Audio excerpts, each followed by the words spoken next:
There are a lot of contenders out there for the coolest video game title ever. Rolling Thunder, Silkworm, The Adventures of Rad Gravity. A game's title alone can sometimes be enough to convince you to give it a try, sometimes completely blind. This goes doubly in the arcade, where your investment is significantly smaller than a home rental or purchase would be. Sometimes this can lead to disappointment, as the game simply does not live up to the promise of the title. Other times, you will discover a hidden gem, full of interesting ideas and fun gameplay. Riding Fight turned out to be one of the latter, with bombastic presentation and a tongue-in-cheek sense of style that provides the perfect foundation for an unforgettable arcade experience. Plus, hoverboards are cool.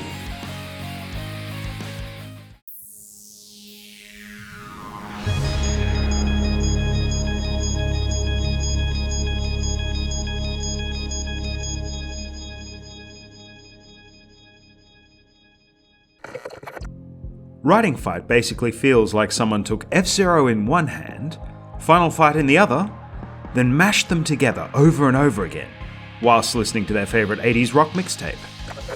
The description on the title screen, Front View Speed Action Game, is both extremely accurate and completely disingenuous at the same time. Your characters and most of the enemies travel on hoverboards at high speeds, around locations like futuristic city streets, wide ocean vistas, and barren oil fields. This feels essentially like a beat-em-up on a racing track, including all the elements you've come to expect from the genre, like weapons, co-op gameplay, and massive bosses. You don't need a story in a game like this, but I did want to highlight that the two bounty hunters you can choose from are Burn Bowie and Keith Jager. Subtle. The first thing that hits you will likely be the visuals. The roads you travel on twist and bend, an illusion aided by the way that the street or ground is shown. It's reminiscent of Mode 7 on the Super Nintendo, but with greater fidelity aided by the power of the arcade hardware. The gameplay takes place on a 2D plane, but clever use of sprite scaling and enemy placement really makes it feel like you're screaming along at high speeds, whilst throwing out combos and picking up fast food from the ground.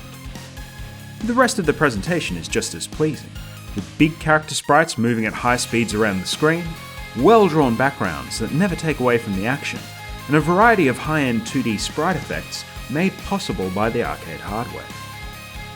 The fighting mechanics are mostly very similar to other beat-em-ups, simple but satisfying.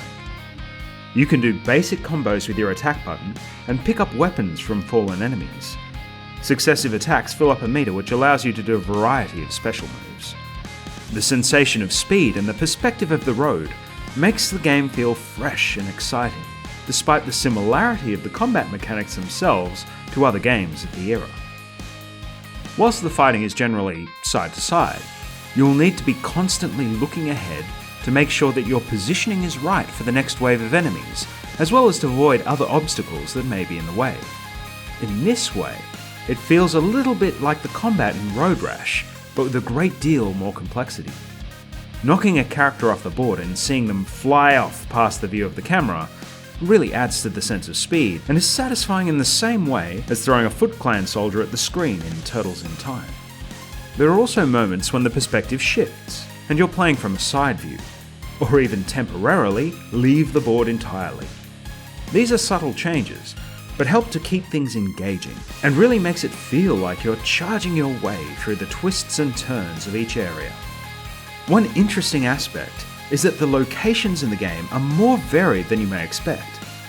Whilst you start off on a fairly generic futuristic highway, you do end up in other places, like Japan and even the North Pole. The game isn't that long, but by the end you really do feel like it's been a globe-trotting adventure. Riding Fight is one of those arcade games you'd stumble upon in a pub or back alley arcade somewhere, play for a bit, and then probably never see again. Trying to explain it to friends would make you sound insane. You know, it's a game where you're fighting people on hoverboards and it kind of looks like F-Zero and there's a bad guy with chainsaw arms and your character's name is Burn Bowie. Look, we've all had conversations like these, I'm sure. But never fear. In this case, you aren't crazy. The game exists and it's just as good as you remember.